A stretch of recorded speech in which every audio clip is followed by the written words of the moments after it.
और शुरुआत आज की सबसे महत्वपूर्ण खबर के साथ। ईरान इजराइल संघर्ष के कारण पूरे पश्चिम एशिया में अशांति का माहौल है इन दिनों। एक तरफ जहां अमेरिका और इजराइल की तरफ से ईरान पर लगातार हमले हो रहे हैं, वहीं ईरान भी जवाबी कार्रवाई कर रहा है।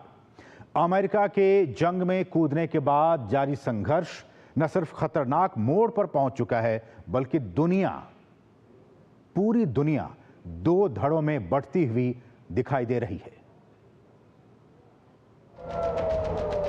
ईरान इजराइल के बीच जारी संघर्ष में अमेरिका की एंट्री के बाद से अब ईरान और अमेरिका में जुबानी जंग शुरू हो गई है। ईरान ने अमेरिका को चेतावनी देते हुए कहा है कि पश्चिम एशिया में स्थित अमेरिकी सैन्य ठिकाने अब ईरानी सेना के निशाने पर होंगे। ये बयान अमेरिका की तरफ से ईरान के परमाणु ठिकानों पर किए गए बड़े हवाई हमलों के बाद सामने आया है, जिसमें अमेरिका ने तेहरान के परमाणु कार्यक्रमों को नष्ट करने का दावा किया था।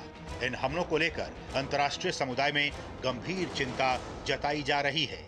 इस बीच ईरान के सर्वोच्च नेता खamenei ने अमेरिका को धमकी देते हुए जारी संघर्ष से दूर रहने की चेतावनी दी है।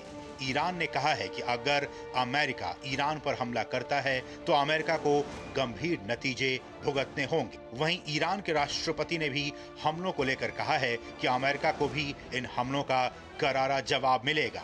वहीं इजरायली डिफेंस फोर्सेज ने सोशल मीडिया एक्स पर ईरान में किए गए ताज़ा हमलों के बारे में जानकारी दी है। आईडीएफ ने बताया कि खुफिया जानकारी के आधार पर करीब 20 इजरायली फाइटर जेट्स ने ईरान के करमनशाह, हमादान और तेहरान स्थित ठिकानों पर एक साथ हमले किए। आईडीएफ के मुताबिक ये कार्रवाई ईरानी सैन्य क्षमताओं को कमजोर करने और क्षेत्र में हवाई नियंत्रण सुनिश्चित करने की रणनीति का हिस्सा है, जिससे इजरायली नागरिकों की सुरक्षा सुनिश्चित की जा सके।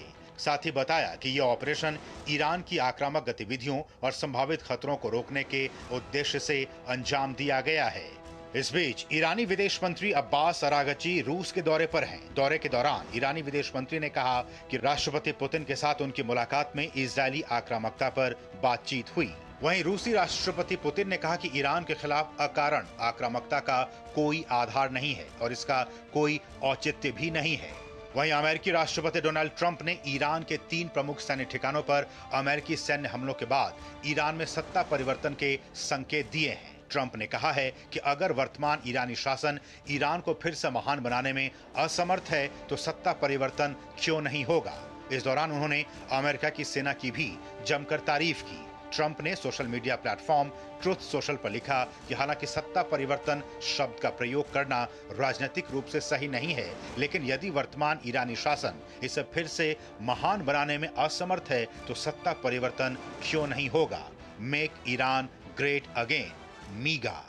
वहीं अमेरिकी उपराष्ट्रपति जेडी वांस का कहना है कि अमेरिका ईरान के साथ युद्ध नहीं कर रहा है, बल्कि उसके परमाणु कार्यक्रमों के खिलाफ युद्ध कर रहा है। वेंस ने एक टीवी साक्षात्कार में कहा कि मुझे लगता है कि हमने ईरान के कार्यक्रम को बहुत लंबे वक्त तक के लिए पीछे धकेल दिया है। उन्होंने कहा कि लगता है कि ईरानियों को परमाणु हथियार विकसित करने में कई साल लग जाएंगे। वांस ने ईरान पर परमाणु कार्यक्रम के बारे में कूटनीतिक बातचीत में सद्भावना से शामिल नहीं होने का आरोप लगाया और कहा कि इस कारण अमेरिकी हमले हुए। दूसरी तरफ ईरान ने अपनी रक्षा करने की बात कही है, जबकि संयुक्त राष्ट्र महासचिव एंटोनियो गुतेरेस ने कहा है कि वो ईरानी परमाणु स्थलों पर अमेरिकी बमबारी से गंभीर रूप से चिंतित हैं।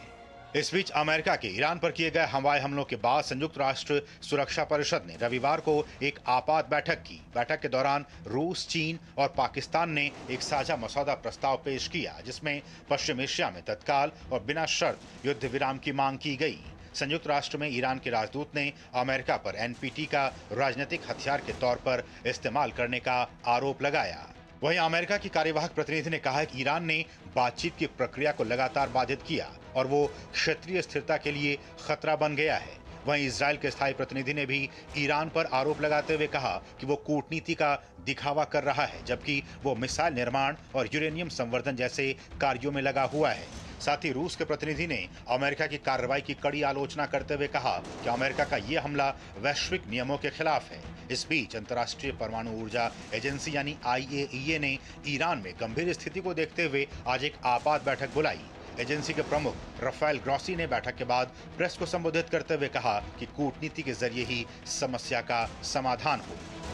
वहीं यूरोपीय संघ की विदेश मामलों की परिषद की महत्वपूर्ण बैठक भी सोमवार को ब्रसेल्स में आयोजित हो रही है। बैठक में इजरायल ईरान संघर्ष, रूस यूक्रेन युद्ध और पश्चिम एशिया की मौजूदा स्थिति पर विचार विमर्श किया जा रहा है। इसके अलावा परिषद चीन से संबंधित नीतियों और यूरोपीय सुरक्षा के मुद्दों पर भी चर्चा कर रही है। माना जा रहा है कि मौजूदा वैश्विक हालात को देखते हुए ये बैठक काफी अहम है। अखिलेश सुमन के साथ ब्यूरो रिपोर्ट, डीडी न्यूज। और इस जंग के बीच जो सबसे चर्चा का विषय है वो है ये स्ट्रेट ऑफ हॉर्मुज, यानी कि हॉर्मुज जल डमरू मध्य, इसे आप हिंदी में समझें। ये इसको लेकर काफी चिंताएं जाहिर की जा रही है। ईरान की तरफ से कहा जा रहा है कि